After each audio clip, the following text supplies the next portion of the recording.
Hello दोस्तों, कैसे हैं आप सब लोग। आशा करता हूं कि आप सब लोगों की इन्वेस्टिंग जर्नी काफ़ी अच्छी चल रही होगी। तो दोस्तों, आज के इस वीडियो में अभी काफ़ी दिनों से एक बहुत ही एक फ्लैगशिप कंपनी है अडानी की, जो काफ़ी जो है सरगर्मियों में है, काफ़ी जो है चर्चा में है। तो आज के इस वीडियो में हम अडानी की जो फ्लैगशिप कंपनीज़ हैं उसके बारे में डिस्कस करेंगे कि क्यों उसके अंदर इतना फॉल देखने को मिल रहा है, क्या रीज़न है, क्या कारण है।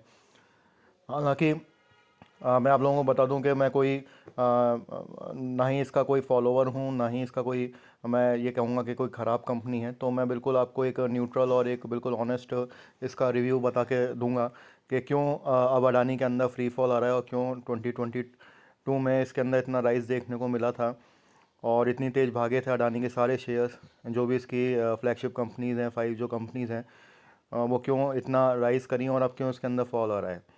हाँ, हालांकि हिडनबर्ग के द्वारा जो रिपोर्ट दी गई है वो एक कारण है और उसका जवाब भी जो है अडानी ग्रुप ने सबमिट कर दिया है। हालांकि लेकिन फिर भी हम फंडामेंटली समझेंगे कि क्यों अडानी के शेयर्स के अंदर जो है इतना फ्री फॉल आ रहा है। तो सबसे पहले हम स्टार्ट करते हैं दोस्तों अडानी ट्रांसमिशन से। तो वीडियो स्टार्ट करने से पहले मैं आप लोगों को बता दूं कि मैं इस मेरा कोई मेरा डिस्क्लेमर के तौर पे बता दूं कि मेरी कोई ना ही इससे कोई दुश्मनी है, ना ही मैं कोई इसके अगेंस्ट हुई। शेयर के बहुत ही शानदार शेयर है और लास्ट ईयर भी इसने काफ़ी जो इन्वेस्टर्स के रिटर्न्स बना के दिए हैं इस कंपनी ने। ऐसी बात नहीं, काफ़ी अच्छी वेल्थ क्रिएट करके दी है पिछले 2 सालों के अंदर। लेकिन मेरे पॉइंट ऑफ व्यू से अगर आप पूछेंगे तो अडानी जो जितनी भी अडानी की कंपनीज़ हैं वो मेरे पसंद की कंपनीज़ नहीं हैं।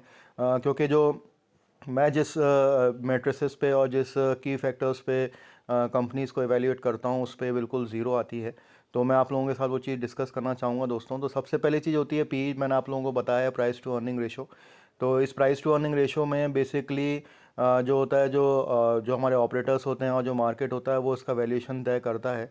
तो बेसिकली क्या होता है दोस्तों के कंपनीज़ के अंदर, ठीक है, वैसे अगर हम आइडियली बात करें तो 50 to 60 का पी रेशो काफ़ी अच्छा होता है। लेकिन कई कंपनीज़ का होता है, जैसे 110 भी होता है, 120 भी होता है, लेकिन वो कंसिस्टेंटली होता है। Like for an example Nestle company की बात करें हम, तो नेस्ले इंडिया कंसिस्टेंटली 110 120 का पी देता है। डिक्सन की बात करें आप, डिक्सन में भी फ्री फॉल देखने को मिला था लेकिन उसका कोई एक्सटर्नल कारण नहीं था। डिक्सन वाकई में बहुत अच्छी कंपनी है और वो एक पीएलआई स्कीम की कंपनी है और जिस सेगमेंट में वो काम करती है, जिस तरह का उसका बिज़नेस है, बहुत ही शानदार है। लेकिन अडानी के साथ बहुत सारी प्रॉब्लम्स थी और वही प्रॉब्लम्स हम डिस्कस करेंगे और इसमें जानने की कोशिश करेंगे क्यों इतना फॉल आ रहा है अडानी के शेयर्स के अंदर। तो चलिए दोस्तों दोस्तों इसमें हम स्टार्ट करते हैं वीडियो। तो सबसे पहले मैं चीज़ आप लोगों को बता दूं कि आप मार्केट कैप देख ही सकते हैं, 1,93 करोड़ का है इसका और करंट प्राइस इसका 1730 हो चुका है। तो सबसे इंपॉर्टेंट जो की फैक्टर अभी हमें देखने को मिल रहा है वो है प्राइस टू अर्निंग रेशो। आप देख सकते हैं 225 है। तो जब भी हम प्राइस टू अर्निंग रेशो को अर्निंग पर शेयर से मल्टीप्लाई करते हैं तब उसका करंट प्राइस निकल के आता है। तो इसका जो करंट वैल्यूशन है बहुत ही ओवर वैल्यूड है दोस्तों। अगर आप अभी भी ये जो इसका 1730 जो इसका प्राइस आ रहा है दोस्तों, ये भी बहुत ज़्यादा है, बहुत ओवर वैल्यूड है। क्योंकि कंपनी अपनी कोई पोटेंशियल, कंपनी जब अपना आउटकम कब देती है और कंपनी की जो परफॉर्मेंस है किससे पता चलती है, उसके अर्निंग पर शेयर से पता चलती है दोस्तों। और आप यहाँ देख सकते हैं कि इसका अर्निंग पर शेयर बहुत ही कम होगा क्योंकि इसका जो प्राइस टू अर्निंग है 225 है। तो अभी हम आगे देखेंगे। और अगर हम इसके मीडियन पी की बात करें, 5 साल के मीडियन पी की बात करें तो आप 45 था और 3 इयर्स का मीडियन पी 132 था और 1 ईयर का मीडियन पी आप देख सकते हैं 276 है। तो ये बहुत ही, अगर हम बात करें तो बहुत ही निराशाजनक चीज़ है। मतलब हमें इस तरह के जो स्टॉक्स होते हैं ये काफ़ी हाईली वॉलेटाइल होते हैं, हाई बीटा स्टॉक्स होते हैं। तो इस तरह के स्टॉक से हम लोगों को दूर रहना चाहिए। तो ये चीज़ हमें ध्यान में रखनी होगी। दूसरी बात अगर हम करें तो अगर हम इसके क्वार्टरली रिजल्ट्स भी देखें तो आप देख सकते हैं कि सेल्स अच्छी हुई है। मैं अभी इन पॉइंट्स में नहीं जा रहा हूँ। आप देख सकते हैं नेट प्रॉफिट भी अच्छा हुआ है, लेकिन मेरा जो मेन कंसर्न है वो है ईपीएस। आप देखिए अर्निंग पर शेयर, आप देखिए कंसिस्टेंटली 2 रुपये, 3 रुपये, यहाँ पे 4 रुपये है। यहाँ पे हम 3.5 रुपये पकड़ सकते हैं, यहाँ पे सिर्फ 86 पैसे थी। तो अर्निंग पर शेयर जो हुई है, मतलब कंपनी एक शेयर से कितना पैसा कमा के दे रही है इन्वेस्टर को, वो सिर्फ 3 रुपये से ज़्यादा कभी हुआ ही नहीं है जो अडानी की जो कंपनीज़ हैं उसके अंदर। ठीक है, अगर अभी हम अडानी ट्रांसमिशन की जैसे बात कर रहे हैं तो ये बहुत ही ख़राब बात है, बहुत ही ख़राब परफॉर्मेंस है कंपनी का।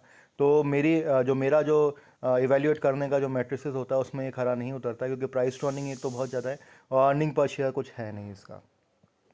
वहीं पे हम इसका प्रॉफिट एंड लॉस देख लेंगे तो आप देख सकते हैं प्रॉफिट एंड लॉस में भी, अगर मैं पूरे एनुअल की भी बात करूं तो आप देख सकते हैं कि मार्च 22 में 10.95 था, सिर्फ 10 रुपये, मतलब 11 रुपये पकड़ लें, और 21 में भी 11 रुपये ही था, उसके बाद 20 में तो सिर्फ 6 रुपये था, और 19 में 5 रुपये था। ठीक है दोस्तों, तो इसकी अर्निंग पर शेयर बहुत ही कम रही है।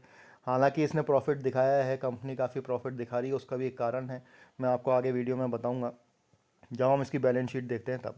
तो आप देख सकते हैं इसकी बैलेंस शीट, आप देख सकते हैं इसके बोरोइंग्स जो हैं इस कंपनी के ऊपर 33,600 के हैं, और उसके अगेंस्ट में इसके ऊपर रिज़र्व सिर्फ 9,520 रुपये के हैं। मतलब अगर हम बात करेंगे, अगर कंपनी बंद हो जाती है तो इसको शेयर होल्डर्स जो भी होंगे इसके, उसको पैसे देने पड़ेंगे कंपनी को अपना पीछा छुड़ाने के लिए। आप देख सकते हैं इसके जो बोरोइंग्स हैं लगातार बढ़ते ही जा रहे हैं। तो पहले, और यहाँ पे आप देखिए मार्च 2013 में 14 में तो ज़ीरो थे इसके पास रिज़र्व्स, और उसके अगेंस्ट में मार्च 15 में -7 रिज़र्व्स थे इसके पास, मतलब नेगेटिव में रिज़र्व्स थे, और बोरोइंग्स 9,000 की थी, और वो कंसिस्टेंटली जो है बढ़ती जा रही है बोरोइंग्स। और अगर आज की बात मैं करूँ सितंबर 2022 का, अभी जबकि दिसंबर 2022 के डेटा नहीं आए हैं, वो रिवील नहीं हुए हैं, लेकिन अभी भी इसकी बोरोइंग्स जो है 33,600 की है। तो बेसिकली अगर हम बात करें तो हमें ये चीज़ समझ में आती है कि अडानी जो कंपनीज़ हैं, अभी हम आगे भी देखेंगे, उसमें क्या होता है कि ये लोग बोरोइंग्स लेते हैं और बोरोइंग्स से अपना रेवेन्यू जनरेट करते हैं। मैं ये नहीं कह रहा हूँ कि बोरोइंग्स ख़राब होती हैं, लेकिन आपको पे बैक भी करनी होती हैं। ठीक है, तो अभी मैं देख सकता हूँ कि यहाँ पे 2014 से लेके 2022 तक, मतलब 8 साल कंपनी को हो गए हैं, अभी तक इसने बोरोइंग्स जो है पे बैक नहीं करी है, अपना डेप को रिड्यूस नहीं किया है, बल्कि इसको बढ़ाते ही चली गई है। तो ये काफ़ी ख़राब और निराशाजनक बात है किसी भी एक कंपनी के लिए। वहीं पर अगर हम इसके प्रमोटर्स की बात करें तो आप देख सकते हैं प्रमोटर्स ने अपनी होल्डिंग बढ़ाई है। हालांकि एफआईआईस ने अपनी होल्डिंग बढ़ाई है। डीआईआईएस अगर हम यहाँ पे देखें तो आप देख सकते हैं कि एलआईसी जो है जो इसमें कंसिस्टेंटली ग्रोथ देखने को मिल रही है। आप लोगों ने सुना भी होगा कि भाई एलआईसी के इतने पैसे उड़ गए और फलाना हो गया ढिमकाना हो गया, लेकिन एलआईसी दोस्तों बहुत ही बड़ा डोमेस्टिक फाइनेंशियल इंस्टीट्यूशन है। करीब करीब उसके पास 2 लाख करोड़ का जो है कॉर्पस फंड है इन्वेस्ट करने के लिए। तो काफ़ी, और इसका मेरे ख्याल से शायद 1% इसने अडानी शेयर्स में लगाया हुआ है। तो ये ऐसी कोई बात नहीं है कि उससे एलआईसी डूब गया या ऐसा कुछ है। और यहाँ पे आप देख सकते हैं कि पब्लिक की होल्डिंग्स भी बहुत कम है। और एफआईएस की जहाँ तक मैं बात करूँ तो वो 19.32 एफआईएस, पता ही नहीं है वो किस लेवल पे बेचते हैं, किस लेवल पे वो उसको निकालते हैं, क्योंकि एफआईएस का कोई एक जो ट्रेंड है वो पता नहीं चलता। चलिए हम दूसरी कंपनी के बारे में बात कर लेते हैं। यहाँ पे मैं अडानी ग्रीन देख लेता हूँ, आपको अडानी ग्रीन भी दिखा देता हूँ। यहाँ पे आप देखिए इसका स्टॉक का जो पी है वो 335 चल रहा है, और यहाँ पे आप उसका ईपीएस देखेंगे तो देखिए आप 0.94 ही है सिर्फ। ठीक है, तो मैं जल्दी जल्दी, थोड़ा सा वीडियो लंबा हो रहा है इसलिए, लेकिन मैं आप लोगों को डिटेल में समझाना चाह रहा हूँ कि क्यों इसमें फ्री फॉल आ रहा है। वहीं पे आप इसका देखिए कि ट्रेडिंग 12 मंथ में सिर्फ 3 रुपये का ईपीएस है, और उससे पहले 3 रुपये का था, उससे पहले 1 रुपये का था, उससे पहले -15 पैसे का था, और उससे पहले -3 रुपये का था। तो अर्निंग पर शेयर तो हो ही नहीं रही है, कंपनी की परफॉर्मेंस तो अर्निंग पर शेयर से पता चलती है, वो सब इसकी नेगेटिव में देखने को मिल रही है। उसके बावजूद भी आप देख सकते हैं कि इसके अंदर जो है डबल डिजिट में प्रॉफिट और ये सब देखने को मिल रहा है। वहीं पे आप रिजर्व्स की बात करें तो देखिए 52,000 का इसके ऊपर रिजर्व है, सॉरी बोरोइंग्स है, उसके अगेंस्ट में रिजर्व सिर्फ 3,751 का है सितंबर 2022 में। और उससे पहले की बात मैं करूँ तो -374 का रिज़र्व था, और उससे पहले जो है मार्च 21 में -703 का रिज़र्व था। तो बहुत ही हालत खस्ता है इस कंपनी की, और अगर मैं मेरा पॉइंट ऑफ व्यू सोचे तो मैं कभी इस कंपनी में इन्वेस्ट करने की नहीं सोचूंगा। यहीं पे आप देख सकते हैं कि डीआईएस है ही नहीं इसके अंदर, सब कुछ एफआईआईस ने माल उठाया हुआ है, और एफआईआईस का कोई लेवल नहीं होता। और यहाँ पे जो रिटेलर्स हैं हमारे बेचारे, जो जो अपनी गांठ का पैसा लगाते हैं, जो अपनी सेविंग्स का पैसा लगाते हैं, वो इसके अंदर अटके हुए हैं अभी। ठीक है दोस्तों, तो अभी हम नेक्स्ट कंपनी देख लेते हैं। मैं पे यहाँ पे अडानी पावर के बारे में देख लेते हैं। अडानी पावर का भी आप देख सकते हैं कि अब स्टॉक पी जो है 7.93 का आ चुका है। तो ये जो इसका करंट पी है, ये इसका असली पी है दोस्तों, और इसी के हिसाब से इसकी जो रेट है वो निकल के आ रही है 213। और अगर हम उसके अगेंस्ट में यहाँ पे इसका ईपीएस देखेंगे तो 1.80 ही आ रहा है खाली। ठीक है दोस्तों, और ट्रेडिंग 12 मंथ्स का देखिए आप ईपीएस 26 है, उससे पहले सिर्फ 12 रुपये था, उससे पहले 3 रुपये था, उससे पहले -6 रुपीज़ था। ठीक है, और यहाँ पे अगर मैं बोरोइंग्स की बात करूँ तो आप देखिए 45,242 की बोरोइंग्स हैं इसके पास, और रिज़र्व सिर्फ 20,000 के हैं। उससे पहले तो ये -388, -5132, इस तरह के इसके पास रिजर्व्स थे दोस्तों। तो माइनस में रिजर्व्स हैं तो आप समझ सकते हैं कि कंपनी की क्या हालत होगी। वहीं पे आप शेयर होल्डिंग पैटर्न्स देखेंगे तो डीआईआईस तो है ही नहीं इसमें, डीआईआईस तो बिल्कुल ज़ीरो हो चुके हैं। एफआईआईस ने अपनी कम करी है और बेचारे जो रिटेलर्स हैं, हम जैसे जो इन्वेस्टर्स हैं, वो इसमें फंसे हुए हैं। उसके बाद अब एक और कंपनी के बारे में मैं आपको दिखा देता हूँ। अडानी टोटल गैस देख लेते हैं। अडानी टोटल गैस का भी आप देखिए, जो स्टॉक का पी चल रहा है 431 चल रहा है, और उसके अगेंस्ट में जो इसका ईपीएस है वो देख लेते हैं हम। ईपीएस इसका 1.27 का है देखिए, उससे पहले 1.25 का था, उससे पहले 6.69 का था। तो सिर्फ 60 पैसे, मतलब आप देख सकते हैं कि 2 रुपये से भी ज़्यादा इसका ईपीएस नहीं है। तो इसकी मतलब इसकी कितनी वैल्यू कितनी कम है इसके शेयर की। वहीं आप देख सकते हैं कि 4.41 अभी ट्रेडिंग 12 मंथ में चल रहा है। उससे पहले 4 रुपये 60 पैसे है, और उससे पहले जो है, अगर हम बात करें मार्च 21 की, तो 4.29 पैसे है। तो मतलब आप देख सकते हैं कि ये कभी 6 रुपये से ज़्यादा कभी बढ़ा ही नहीं है, देखिए आप। तो ये अर्निंग पर शेयर मिल रही है, तो ये बहुत ही बेकार है, बहुत ही ख़राब है। और इस तरीके से 3 डिजिट में जो 3 ईयर्स के स्टॉक प्राइस CAGR होते हैं, ऐसा कभी भी नहीं होता दोस्तों। मार्केट में कभी भी पैसा शॉर्ट टर्म में नहीं बनाया जाता, वेल्थ क्रिएट होती है लॉन्ग टर्म में। तो मेरे हिसाब से ये क्या है कि लुभाने के लिए अच्छी है, और ऑपरेटर्स का ये फेवरेट स्टॉक है। तो जो ऑपरेटर्स होते हैं उसका जो वैल्यूएशन है वो बढ़ा देते हैं, और हमारे जैसे भोले वाले इन्वेस्टर्स होते हैं वो टेक्निकली फंडामेंटल समझ नहीं पाते हैं और उसके अंदर ट्रैप हो जाते हैं। यहाँ पे आप देखिए इसके पास बोरोइंग्स जो हैं 1203 की है, और ठीक है, इनके पास इस कंपनी के बारे में अगर बात करूँ तो रिजर्व्स और बोरोइंग्स लगभग सेम ही है। इसको हम फिर भी हम डेट फ्री कंपनी तो नहीं कह सकते।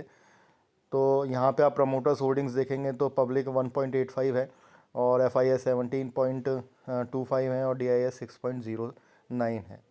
तो दोस्तों मैंने आपको यहाँ पे 3 या 4 कंपनी के अडानी के शेयर्स के बारे में बताया कि क्यों इसके अंदर फ्री फॉल हो रहा है। तो बेसिकली इसका एक तो हाईली वैल्यूएशन है, EPS बहुत कम है, और इसके पास बोरिंग्स बहुत हैं अगर हम इसकी बैलेंस शीट देखें तो, और इसके अगेंस्ट में रिजर्व्स नहीं है।